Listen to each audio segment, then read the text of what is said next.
Saludos cordiales amigos, bienvenidos a un nuevo programa desde la plaza, una iniciativa de Gama Visión que busca dar a conocer las propuestas fundamentalmente de los candidatos a las alcaldías de Quito y Guayaquil y a las prefecturas de Guayas y Pichincha para que usted esté bien informado y pueda ejercer adecuadamente su derecho al voto el próximo 24 de marzo. Recordemos que estas entrevistas fueron grabadas en días distintos debido a las múltiples actividades de los candidatos. Esta noche dialogaremos con Jimmy Jairal, exprefecto del Guayas, de Centro Democrático, en alianza con Democracia Sí, quien está participando para la alcaldía de Guayaquil. Además, conoceremos cuáles son las propuestas de Víctor Hugo Erazo, candidato a la alcaldía de Quito por el partido Fuerza Ecuador. Bienvenidos. Jimmy Jairala, periodista, 61 años, sede Democracia Sí. Se encuentra con nosotros ya Jimmy Jairala, candidato a la alcaldía de Guayaquil. Bienvenido. Muchas gracias, Rommel. Recordemos un poquito su trayectoria. Usted ha sido ministro de Estado, ha sido legislador, es candidato también a la alcaldía de Guayaquil, prefecto por casi 10 años y ahora ha decidido dar el salto para la alcaldía. Claro, fui efectivamente en el 2004 candidato a la alcaldía de Guayaquil. Antes había sido subsecretario de Información y Turismo, luego fui por un periodo corto ministro, luego llegué al Congreso Nacional, más adelante fui prefecto en 2 periodos, renuncié el 18 de diciembre por el afán, el interés de servir a mi ciudad como candidato a alcalde. ¿Y ahora por qué la alcaldía? Porque en primer lugar yo ya fui candidato, conozco profundamente Guayaquil, incluso como prefecto eso me ha permitido no estar desconectado de los problemas que tiene Guayaquil, y porque veo que si bien ha habido una administración de más de 20 años, y si le sumamos los periodos anteriores, 28 años, donde ha habido obra, sí la ha habido, pero encontramos que en la parte social ha sido un gobierno municipal muy deficitario y todavía no tenemos el Guayaquil que anhelamos, un Guayaquil inclusivo, un Guayaquil donde los servicios hayan llegado a toda la población, porque no es cierto. Yo digo que Guayaquil tiene 2 mapas, un mapa del Guayaquil que vemos en las revistas, en los videos, y el otro mapa del Guayaquil real, que es el que no lo vemos, ¿no? Usted llega cobijado por su partido, Centro Democrático, y también tiene el apoyo de Democracia Sí, este movimiento también cercano al gobierno central, al gobierno del presidente Lenín Moreno. Aquí no se trata tanto de un tema de cercanía, sino que coincidimos en la visión del Guayaquil que queremos, ¿no? Un Guayaquil donde se respete el trabajo autónomo, los derechos de los trabajadores autónomos. ¿Cuánto puede pesar esa cercanía también ya en la campaña misma? No, nada, en la medida en que nosotros, mire usted que en la provincia del Guayas, por ejemplo, hemos establecido alianzas con fuerzas políticas muy diversas, incluso en un cantón con Creo, en otro cantón con la lista 4. ¿Se comparten criterios con el gobierno central? En muchas cosas coincido, efectivamente. Yo considero que esta voluntad de diálogo es buena para el Ecuador y más allá de que esto posiblemente le haya causado al presidente un desgaste, él se la ha jugado por causas que ha considerado justas. Que hay cosas pendientes por hacer, sí, pero estamos en un espacio donde podemos y debemos apoyar esa gestión. Avancemos con las propuestas. Una de ellas que preocupa a muchos ciudadanos, quizá la mayoría, es el tema de la movilidad. ¿Cómo solucionar el problema de la movilidad en Guayaquil? El problema de Guayaquil fundamentalmente no está en pensar en proyectos para llenarlo de pasos elevados ni de hacer las calles más amplias.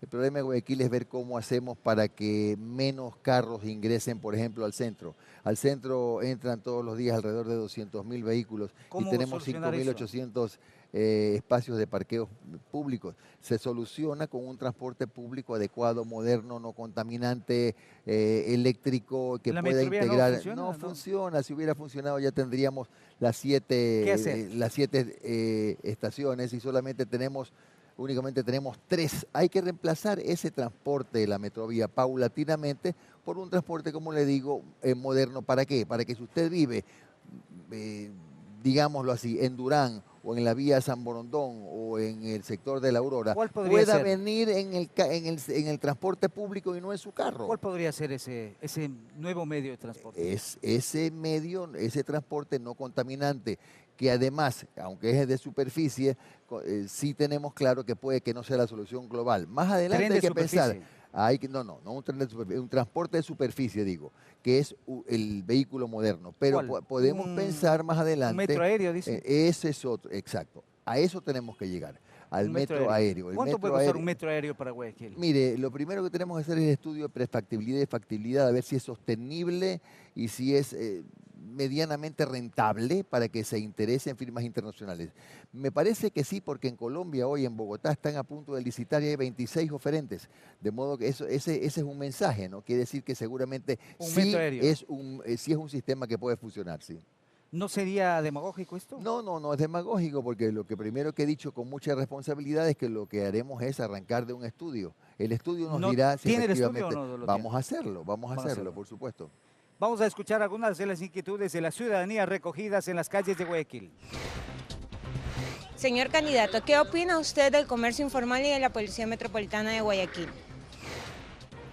Ese es otro punto neurálgico. El comercio informal en las calles, estamos aquí en el centro, pues se puede encontrar vendedores en todo lado y también está el tema de la Policía Metropolitana. La Policía Metropolitana conmigo va a tener otro papel. Hay que poner a la Policía Metropolitana en otra tarea, como por ejemplo ayudar a disuadir a los delincuentes fuera de escuelas, de colegios, parques, etcétera, espacios públicos, y no a perseguir a los informales y ambulantes. A ellos hay que incorporarlos al desarrollo, censándolos, carnetizándolos, capacitándolos, conviniendo con ellos como corredores comerciales, días, horas. Eso es que hay que conversarlo con ellos. El problema es que no se ha conversado nunca con ellos. Nosotros vamos a estrenar el diálogo en el municipio de Guayaquil. ¿Estrenar el diálogo? Efectivamente, lamentablemente la socialización no ha sido una de las características de esta administración municipal y por eso consideramos que es importante, por ejemplo, en el tema de los informales y de los ambulantes, respetando sus derechos. Pero el problema, ¿habrá espacios para reubicarlos? Hay espacios, por supuesto que hay espacios. No puede usted darse el lujo en una ciudad que tiene entre desempleo, pobreza extrema y subempleo, índices de que superan el 55, 56%, no puede darse el lujo de perseguir a la gente que trabaja. A la gente que trabaja hay que ordenadamente convenir espacios adecuados y, por supuesto, hacer, como dije, ese acompañamiento para que puedan mejorar la forma de expender sus productos sin tampoco causar ningún contratiempo en el centro de la ciudad. Otro tema fundamental en Guayaquil es la inseguridad. ¿Cómo combatirla? El alcalde de Guayaquil, cuando yo asuma, sí va a hacerse corresponsable de la seguridad. No puede ser que a cuenta de que no tenemos la competencia, no tengamos el deber de cuidar de la paz de Obviamente eso le corresponde al gobierno central. ¿Qué hacer? Sí, bueno, vamos a hacer la Dirección de Seguridad Ciudadana, porque en este momento el Consejo Cantonal de Seguridad es una suerte de híbrido que funciona como parte de una corporación privada. ¿Pero no es crear eso más burocracia? No, ¿qué burocracia? No es necesaria ninguna burocracia, es un ente coordinador y tiene que estar en esa coordinación Policía Nacional, Fuerzas Armadas, Cuerpo de Bomberos, el ECU 911, la propia corporación, etcétera. Eso es lo que tiene que ponerse a funcionar con la coordinación del alcalde de la ciudad. Ya, pero en la práctica, ¿qué hacer ya en las calles? Que la gente se sienta segura. Aquí resulta, por ejemplo, es bueno que tengamos 6.000 puntos de internet, pero apenas tenemos 1.500 cámaras para la seguridad y de paso ni siquiera están interconectadas. Las cámaras son disuasivas. Es bueno darle ese elemento a la policía. ¿Más cámaras? Sí, señor, y es bueno también contribuir con la policía con cámaras de identificación facial. Es bueno contribuir con la policía con estos sistemas modernos que capturan placas de características de vehículos que vienen en fuga, por ejemplo, en las entradas de las ciudades. Esas son cosas que tienen que ayudarle a la policía, a las Fuerzas Armadas, a la dirección, esta dirección coordinadora que vamos a crear a controlar el auge de la delincuencia. Vamos a escuchar otra de las expectativas que tiene la ciudadanía. Más responsabilidad con el pueblo, o sea, más obras en los lugares, por ejemplo, más pobres, más calles. más obras en los sectores más pobres. Allí hay un problema por el asunto de la legalización de las tierras también para que pueda llegar la obra No, no es que no municipal. solamente es el asunto de la legalización, porque hay algunos sectores que están dentro del mapa del municipio de Guayaquil que no tienen servicios básicos. Y mire usted, esta ciudadana hace ese planteamiento porque no es verdad, como nos han dicho, que todo está hecho. Hay muchas cosas por hacer y efectivamente hay sectores de Guayaquil donde no hay problema son las obra invasiones. pública. El problema efectivamente son las invasiones, pero esas invasiones se frenan en el momento en que usted ya legaliza la tenencia de la tierra y los mismos legalizar las invasiones. a ver, hay mucha gente pobre que vive 20 años en un asentamiento sin legalización. Ellos ya tienen un derecho adquirido y hay Pero que al final pasa por la legalización, porque si no, ¿cómo se puede formalizar el tema? Naturalmente, Por pero eso también, digo legalizar las invasiones. también pasa por la responsabilidad del municipio, que hoy recién la está asumiendo, de hacer convenios con el Midubi, por ejemplo, para que le permitan entregar títulos de propiedad, escrituras o empezar el trámite, por ejemplo, en Monte Sinaí, que antes era considerada una especie de isla dentro de Guayaquil, es decir, no estaba en el mapa de Guayaquil. Hoy, con el apuro a las carreras, hasta sociovivienda ya comienzan a legalizarlo, y me parece bien. Hay otro tema de las multas. ¿Qué va a hacer usted con las multas que los ciudadanos se han quejado sobre ese tema? No puede ser que en Guayaquil la gente, o el taxista o el ciudadano que tiene su vehículo a fin de mes tenga que escoger entre darle de comer a su familia o pagar una multa. Aquí las multas están por encima de la ley, están por encima de la ley de tránsito, por encima del COIP, mediante una ordenanza. Y eso solamente se arregla con otra ordenanza que la derogue. Y lo que vamos a hacer es bajar las multas a los niveles que dice la ley, que por ejemplo en Quito y en Cuenca, por la misma infracción, equivalen al 10% del salario básico unificado. En Guayaquil equivalen, en ciertos casos, al 100% del salario básico unificado. Parquímetros. Bueno, el contrato de parquímetros tenemos que revisarlo. El sistema es antiguo. Ya no se usan esos parquímetros como cuando usted ponía la moneda para sacar los chicles cuando éramos muchachos. Ya no se usan esos parquímetros. Y adicionalmente llama la atención que sea la misma empresa que ha ganado los concursos en 3 ciudades a revisar el contrato.